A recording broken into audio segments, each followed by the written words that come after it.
today with my Basics of Cross Stitch lesson number 10.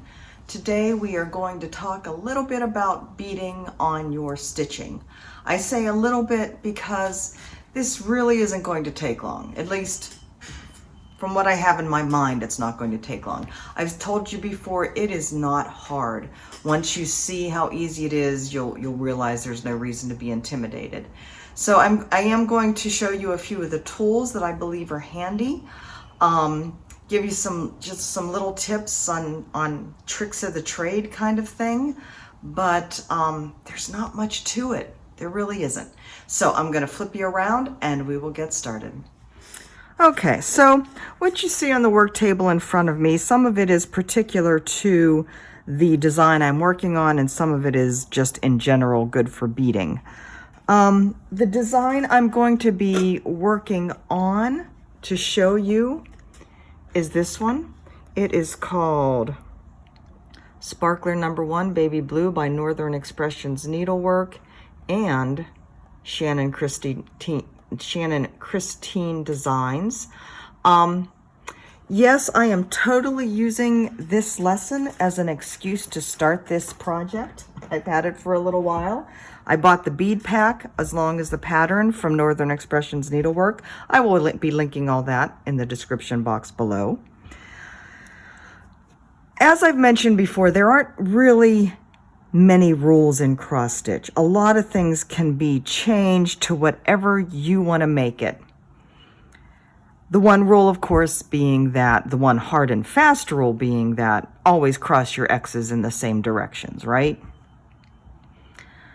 In beading, when you're using beads, same thing, not really any rules, but I would say one rule that I encourage you to consider hard and fast is to not change the count of the fabric from what the design calls for. The designer has used that fabric because that's what works best for what she has beaded, whether it's how tightly packed the beads may be on a design or the size of the beads. Now, granted, Mill Hill beads are pretty much all the same size. You do have treasures, which are different shapes, but Mill Hill beads, I think, are probably size... They're seed beads that are either size 11 or size 15. I'm not really sure which. But if the designer has used a lot, if you go down to a higher or up to a higher count of fabric, the beads won't sit well on your fabric. In this particular design, we not only have seed beads, but we also have beads that are different shapes. And so definitely I wouldn't want to change the fabric size because that would mess up how these fit into the pattern. And chances are they wouldn't fit. So, like I said, hate to say it's a hard and fast rule, but I would consider it as such. So, for the most part, when you are beading, you are going to be using a different type of needle. A beading needle. Now, Mill Hill kits usually come with both the regular stitching needle and the beading needle. And for the most part, a beading needle it's pointier. It has a fairly sharp point. And it does have a smaller eye. You can get that spun around there so you can see the size of the eye on that. You're usually going to be using DMC to attach your beads. Some designers like to use a beading thread that might be a little tougher, a wax thread that you might use in, or a nylon thread that you might use in jewelry making beading. I don't consider that a necessity because, you know, in jewelry making, your jewelry gets a lot more abrasion, or your thread gets a lot more abrasion from the movement that you have when you're wearing jewelry. For the most part, any stitched piece is not going to get that kind of movement. It's not going to get that kind of abrasion. So you don't have to worry about the DMC, you know, being abraded and tearing apart, basically. You'll see here some people say that they like to match their thread to the bead. I prefer to match my thread to the fabric. I believe it fades in better to the fabric. So that you can't really see what you've used to attach the bead. That will be a personal preference. Each designer, well, I would hope that a designer would state what they use in their pattern. This one, Nicole from Northern Expressions Needlework, does state what she's used. So, beading needle, thread, the beads. If you haven't gotten a kit, you will be ordering beads. Like I said, for stitching, they are usually Mill Hill beads. Colors are numbered, so you would buy whichever number is stated in the pattern. This is another type of beading needle that I happen to have on hand. I have all kinds of different beading needles. I did a lot of jewelry making. These are kind of long. I would say the eye is about the same size, but these are really long needles. More for beading, for making beaded jewelry, peyote stitch, that kind of thing. You could certainly use it in stitching. It would just be kind of cumbersome. The other thing I like to have is some kind of little container to hold my beads. Now, I've gotten both of these in the past for my knitting because I do use a lot of beads in my knitting, but they're equally good for stitching as well. I like this one because it has the two bowls, the separator, so this particular design does use two different colors of seed beads. They're little sauce bowls for Asian food, so you could source it that way, from an Asian market possibly. You'd be able to get these. I'd also be able to use, this is the little bowl that I got at the craft store, Ben Franklin's, here a couple weeks ago. This would be perfect as well. You basically want a shallow, small container so you can easily get your needle in and pick up the bead and scoop it out. You could even use like a saucer for a teacup and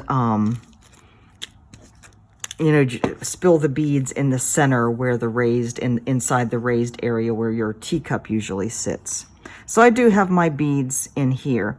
Now, there is another gadget, I guess, that a lot of people like to use for their beading. It's called a, oh shoot, it was in my mind. A tacky bob. It's a little rectangular piece of gray plastic that has a sticky surface that you would spill the beads on, and then you wouldn't have to worry about the beads rolling around. They would stick to that surface. I had one here someplace. I used it for my beading. I don't particularly like it as much for this because the beads are so much smaller than what I used before. It's a little bit harder to just get them off of that tacky surface. I don't find it necessarily. I just pour a few beads out at a time. Yes, these do slip. It might be have a greater tendency to spill. So I only spill a few beads out at a time. So if I do happen to spill it, there's not a whole, it's not like I've lost the whole bag, And usually if you're buying a kitted piece, the designer has provided you extras. I can't tell you how much extra, because, these things are little. You do have a tendency to lose them. So, I've started the design with this upper corner calls for metallic floss. So this is the DMC silver metallic that I'm using. And I have to put 3 beads right up here in the corner. So we're going to start with that. I have my stitching needle just stuck in there. You can see my back is a bit messy with the metallics. I'm going to strand that under just like normal.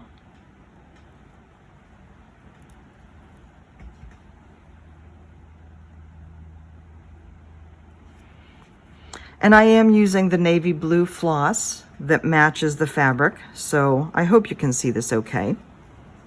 All right. It is pouring down rain here. I've actually lost power a couple times this morning. We are currently without power now. I hope you can see this okay because I have no lights that I can turn on. All right, so I am using these blue beads, these ones over here on this side, up in this corner. So this really is just like making a stitch. I do my first leg from slanting left to right. It doesn't matter whether you go up or down. So I pull my floss up through, and then I get my beads and I just string one on. Now, I have one strand of floss, and this bead goes perfectly over this little beading needle. This happens to be one of the beading needles I got in a Mill Hill kit.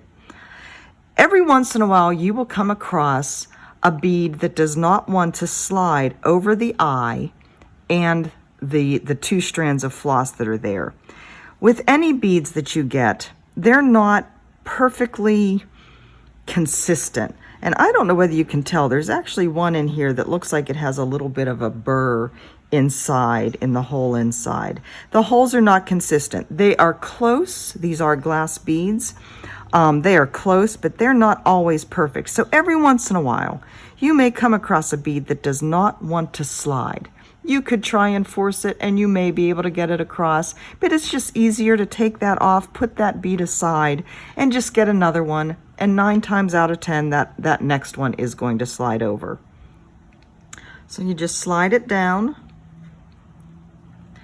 And like I said, I make my slant left to right, my first leg. So I'm just going to do that. And there I have my bead placed. It's as easy as that.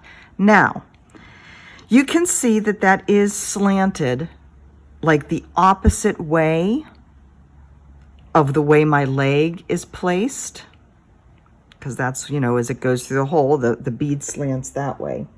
Now, the designer may or may not tell you if she wants it that way or not, if that's the way she's designed it.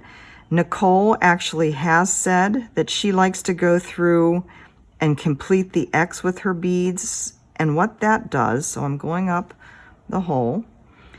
So I'm now making my other leg of my cross. So I've come up at the bottom right, and I'm just going to stick my needle through the bead, pull it through, and finish that cross going down at the upper left. It's actually a little hard for me to see without light. And once I've completed that, you can see that the bead is now sitting upright. It's not slanted anymore, it's sitting upright. So if I made my first part of the X the slant leaning to the left, then the bead would lean to the right. You complete the X, and that makes that bead stand straight up. So that really is all there is to it. It's not any harder than that. The next bead, bring the floss up, come to my beads. I'm going to get this one that's kind of, to me, looks like it has a weirdly shaped middle. That still slides perfectly easily down over my eye and those two strands.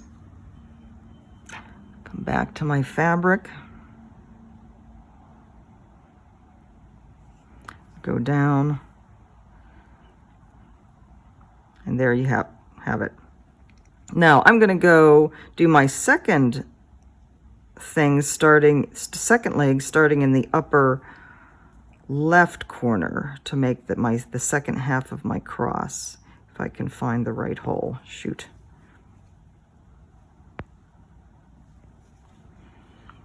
Bring the floss up, go through the bead,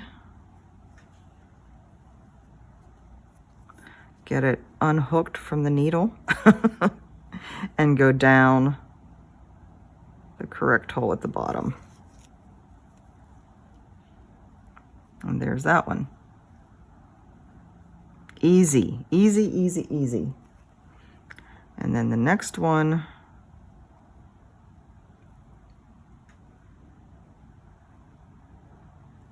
is going to come up here.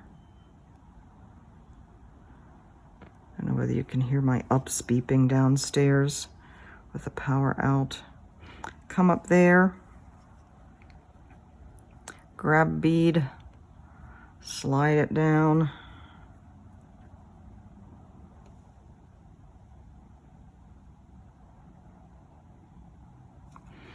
Go down.